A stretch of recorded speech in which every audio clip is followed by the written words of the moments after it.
ঢাকার ধামরাইয়ের কালামপুর বন্ধু মহলের আয়োজনে আরাফাত রহমান কোকোর স্মৃতি স্মরণে ভলিবল টুর্নামেন্ট 2025 ও সাংস্কৃতিক অনুষ্ঠান অনুষ্ঠিত হয়েছে। ঢাকার ধামরাইয়ের ভালুম আতাউর রহমান খান ডিগ্রি কলেজ মাঠ প্রাঙ্গণে কালামপুর বন্ধু মহলের আয়োজনে আরাফাত রহমান কোকো স্মৃতি স্মরণে ভলিবল টুর্নামেন্ট 26 এপ্রিল বিকেলে ঢাকা জেলা যুবদলের সভাপতি ইয়াসিন ফেরদৌস মুরাদের সভাপতিত্বে প্রধান অতিথি হিসেবে উপস্থিত ছিলেন ধামরাই উপজেলা নির্বাহী কর্মকর্তা মোহাম্মদ মামনুন আহমেদ অনিক।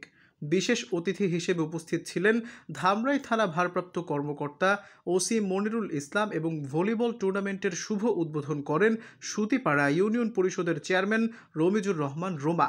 ভলিবল টুর্নামেন্টে 8টি দলের অংশগ্রহণের মধ্য দিয়ে বিজয়ী দল মাকড়খোলা আদর্শ যুব সংঘ। এ সময় আরও উপস্থিত ছিলেন ঢাকা জেলা যুবদল সাবেক সহ সভাপতি ইবাইদুল হক জাহিদ, ঢাকা জেলা যুবদল সাবেক সহ সাংগঠনিক সম্পাদক রাকিব সহ বিশিষ্ট ব্যবসায়ী ওবায়দুর রহমান আলাল, জাবেদ, বিএনপি ও সহযোগী সংগঠনের নেতাকর্মী, এছাড়াও ভলিবল প্রেমী দর্শকেরা। এখন চ্যাম্পিয়ন ট্রফি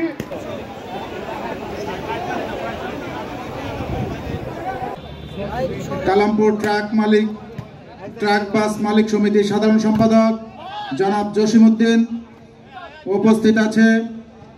খেলা চলছে, আমরা জানি না কে বিজয়ী হবে।